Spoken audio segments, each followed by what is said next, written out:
I wasn't prepared for this. We come to you from Jet Center and are proud Conroe ISD educators who understand the reality of serving in public education. We hope to bring you perspective from the field by tapping into the thoughts of students, teachers, administrators, like our guest today, Anel Salas from Runyon Elementary. She's the proud principal there. And community members. It will be a fun and thought-provoking discussion. So come on in and grab your seat at the table.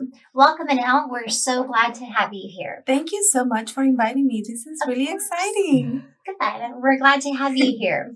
Anel, what was your experience as a student when you were in school? Okay, so I was a teacher kid. So both of my parents are educators. My mom was a first grade teacher pretty much her whole life.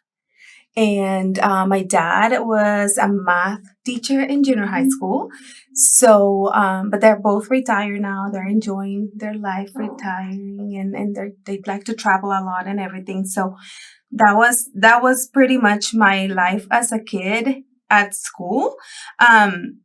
I was a very hard worker. I was a very quiet kid, didn't get in trouble. I always did my best. And I have a couple of memories from school. So one of them, when I was in second grade, I remember moving 3 different times from schools. Because my mom was a teacher, so I would go with her wherever she went. And so that year, she was relocated to 3 different schools.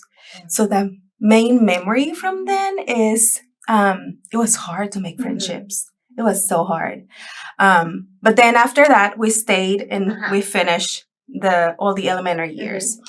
Then in college and high school, always trying, like I said, trying to do my best, overachiever, so hard on myself. And so always striving to do my best. But I remember, if I didn't get an A, I would cry. And my friends were like, it's great. You got a B. I'm like, no, this is not acceptable. So I remember that from my upper education, But you put pressure on your own self. Yes, a lot. Do you think it's because your parents were teachers? I think so. And even though they didn't put the pressure on you, you always had eyes around. Yes. You were held at a very high standard. Yes. I felt like everybody was looking at me. Yes. Yeah. So. Because they probably were, in all honesty. Yes. And now you bring me perspective of what my poor daughter must feel like. Yes. Because she too grew up with eyes all around. And what's funny is she wants to be an educator. Oh, so that's just like, I guess, us. Yeah. Did you always plan on being in education? I feel like you kind of. No, actually, no. Oh. No, so I graduated. I have my bachelor's in computer science engineering. Interesting. Yes. And so, but my parents always wanted for me to be an educator. And so after graduating college, I started teaching at the college level, and that's where my love for teaching started. So after that, teaching a couple of semesters there, I started to do the alternative certification program to become a teacher, an elementary teacher. Were you teaching computer science? Yeah. Wow. I'm an alternatively certified educator myself. So am I. Hey, look at us ACPs here at the table. And why did you want to become an administrator? What led you to become one? Okay, so it's funny because my husband was the one who started the master's program first. Okay. So he started going to school for it, and he was the one who pushed me to do it. And so I did. So we would do homework together, staying late nights doing things. And so it was more like, okay, we have to do this together. This is the time our kids were at a point where they were little, but not babies. Okay. So it was the perfect timing for us to go through that. And so we did it. Then I also think that having people that believe in you and that can see that potential, it's very, very important. Yes. And so having that people that supports you, sometimes we put ourselves so many barriers in our mind. And I remember talking to Miss Quinones. We've been friends for a long time. And so I'm like, but how can I go to school and manage, my personal kids, meetings after school, going to classes, all of that. So she was always a friend who helped me and supported me and took care of my kids. And so I think that having that support system helps a lot to achieve your goals, whatever it Yes. is. Absolutely. And she's an amazing administrator like you are. And both of you ended up being elementary principals. Yes. That's really neat. That's definitely a recurring theme, though, here on the show is that it takes community, or the common phrase, it takes a village. It's definitely hard to succeed without that support. Absolutely. And your husband is an administrator as well? And He where is an assistant principal Okay. at Irons Junior High. Oh, okay. Yeah. Very That's cool. really neat. And who were your mentors? Oh, there's Who so influenced you? many. So many. I think I've been blessed with wonderful leaders across, my educational career. So starting from, like I mentioned, Ms. Quinones, Mr. Lozano, Dr. Butler. She was my principal. She hired me as an assistant principal. Oh, really? Yes. From her, I remember she's so inspiring. She's always motivating people. And so I admire that from her. Miss Belcher. She's an amazing administrator too. I moved to Lamar, and one thing that I learned from her is that we can do hard things. Like it doesn't matter, you may see them so big at some point in time, but there's always a way to make it work. And so, yeah, she's super awesome. And then I think I've learned a lot my last year, especially because of the situation my campus was. I learned a lot from Tammy Sunker, Mark Smith. Last year it was instructionally. I grew a lot as a leader because of the support that they provided for me. And then I think last but not least, Melinda Stewart, just guiding and supporting these 3 years as a principal has been very, very important for me. Oh, that's good. Like you said, Jenna, it really does take a village, and not just in our career life, but also in our everyday life. So it sounds like you have a really good support system. What advice would you give to new or aspiring administrators? Okay. Advice. I would say for me, I always listen before I make big changes. Listen to your teachers, listen to other colleagues and administrators. But the one thing that it always remains the same is every decision should be made with the student's best interest in mind. It doesn't matter. Sometimes there's gonna be so hard decisions that we have to make, but if we go back to that, then we know what is right. Yes. And so, because if we try to make everybody happy, we end up making nobody happy. right. And it is difficult sometimes when we're dealing with the big kids, the adults, knowing what they have going on. But like you said, if I go back to this litmus test, is this best for the kids? I think it makes it simpler to make the decision, but not necessarily easier. Absolutely, because you're right. In the position that you're in, you can't always make people happy. And unfortunately, sometimes you hear more about the unhappiness than the happiness, but I'm sure that most of the time, they're always going to come back to realizing that the tough decision you made was because of the kids. And that's really what a good administrator does. So Absolutely. Yes. it's good. Which is something that Dr. Knowles said in our first episode, which is that I may not always be right, but I can do right by the people. Right. And he's also somebody raised by educators. Yeah. So look at all these commonalities. Yes. So, what is your take on how climate regarding teacher retention has been through the years in education? I'm going to pause us real quick because for me personally, retention is a big word. And as good educators, we like to provide vocabulary instruction. So for me, if I were asking Jenna, the student, what does retention mean in your own words? I would say keeping something, being able to keep it. So you've been a principal for 3 years. I'm sure even in 3 years, you've seen some cultural shifts in education at large. But this question specifically wants to know, how have you seen it change? Yeah. Or have you? Yeah. We think you definitely. have. Yes, definitely. So if I think back to the years I was in the classroom, like for me, I was hired at Anderson Elementary and I stayed there for my entire teaching career. So teachers would be at a school for a long time. But I feel like there is a point after COVID that everything changed. Right now, it is so hard to find teachers. So hard to find them. They have so many other opportunities now. We are competing against jobs that allows them to have like flexible schedules.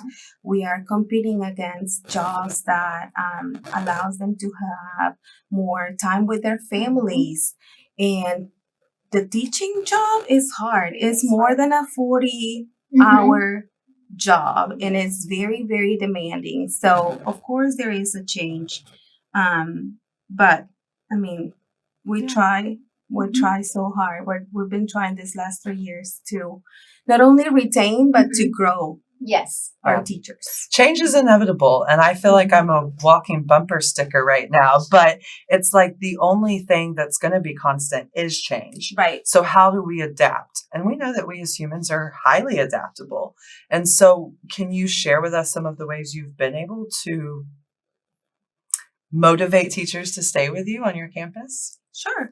So I'm going to give you a little bit of background. So when I started at Runyon in 2022, we had 73% of our teachers return. Okay. So that was the retention percentage. My second year, from 73% to 77%. And then last year, 2024, we increased to 86%. Wow. Which we were just so happy that our great, amazing teachers that we have were wanting to stay. I mean, there's always going to be some times where teachers need to leave because of relocation or, there's always going to be change. But I was just so happy that most of them were able to stay, if not in the grade level they wanted to be, but in another grade level, we were able to make that possible for them.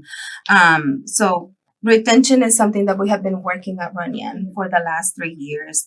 Like I mentioned, not only to retain, but to grow and help them to achieve their goals. One of the things that we do really well is we take care of each other. Like we see them as educators, yes, but as people with own families, and we try to make connections with them. And so trying to support them not only at school, but also outside of school, and understanding that everybody have problems and everybody have challenges, and that we are here to support them in any way we can. It sounds like you do exactly what we want teachers to do with students, not to just see them as students, but as human beings as well. And I can attest that what you're saying is true, because I've been lucky enough to go with your campus coach, Anna DeBro. And your school definitely has a feeling of, when you open the door, this is family. This is a family. Yes, it's a school, but you matter even when you're a guest in your building. So kudos to you. And I think that goes back to the retention. It's 86% is huge, and it has to do not just with admin, but with everybody loving each other as a faculty. So kudos. Yeah, that's really cool. It's like at first there was that 4% increase, and then it's like it multiplied, like the multiplying effect, where I feel that positivity really can catch fire. Lucy talked about it a little bit earlier, but oftentimes it can be our tendency to focus on the negative. But I believe that when that positivity, like we said, multiplies, it becomes way more powerful. And I think that it certainly does bring joy, which is something we like to share here on the podcast. Hearing those numbers that increase and the cultural shift is a drop of joy for me as an outside observer. But my particular drop of joy today is that I've really been enjoying presenting lately. It's been a lifelong or a career goal of mine. And this is the first position where I've really had that opportunity to grow in that way. And so I've really been enjoying that aspect of education life lately. So that's my drop of joy. And now, would you like to share your drop of joy today with us? Absolutely. So today I was actually walking the hallways this morning, and one of my teachers stopped me. And this is a teacher who I had to move last year to a grade level that she didn't want to go. But going back to those decisions that we have to make, and I explain all the why behind the changes. In the end, I mean, we agreed on, okay, let's go to the next grade, to this grade level, but it's going to be a 1-year thing. You're going to put me back in my grade level. And I said, okay, we can revisit this conversation in February. So when I was walking in the hallway today, she said, Miss Salas, do you remember about our conversation we were going to have in February? And I said, absolutely. Yes.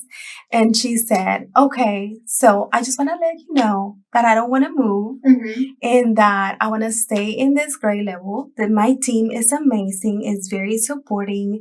And so I just want to continue and in the same grade level, supporting my team. And that was just a reassurance for me, you know, because sometimes those hard decisions that we need to make, but teachers sometimes don't see the end goal in mind. In my mind, I was making the best decision because I was trying to support a team with stronger teachers who were at Runyon, so we can support our new baby teachers. And so it ended up working fine, and she's happy, and she is willing to stay in the same grade level. And so I was like, thank you so much for sharing that, because it is just reassuring that what we do for kids, if we go back to that sentence, we do what is best for kids, it pays well in the end. Aww. Yeah. I love that you shared that too, because it really ties nicely into perspective. You had a different perspective as a principal. She couldn't necessarily see that at the time, but does now. And who knows, maybe one day she'll be on our podcast saying, Salas was one of the most motivational mentors of my educational career. She might. My drop of joy is a little bit different. I think as we get older, we just kind of get into the routine of, going. And lately, a lot of my my dear friends, have had babies. And watching all these people be pregnant, and then all of a sudden, now there's this beautiful little human being outside is so joyous, especially whenever I get to ask about them, I get to see them, but I also get to sleep. And, I'm so looking forward to watching them grow, and just the perspective that you have as a mom when your own baby is 20 to watching all these amazing moms, either becoming moms or just continuing to contribute to the world. And I know they're all going to be amazing human beings. And it's been a joy to watch all of these little families grow. So that's my drop of joy. Lots of drops of joy. None of them mine, by the way. So. Sounds like we're all feeling joyful this morning. Yes. Well, thank you so much, Anel, for sharing your time and experience and perspective with us here on the podcast. So for you listeners out there, if you haven't listened to our previous episodes, please check them out. Next time, we'll be discussing another amazing topic regarding education. And remember, if you ever have an idea or a question about something you've heard on this podcast, please reach out to your student support services coach, and we will see you next time.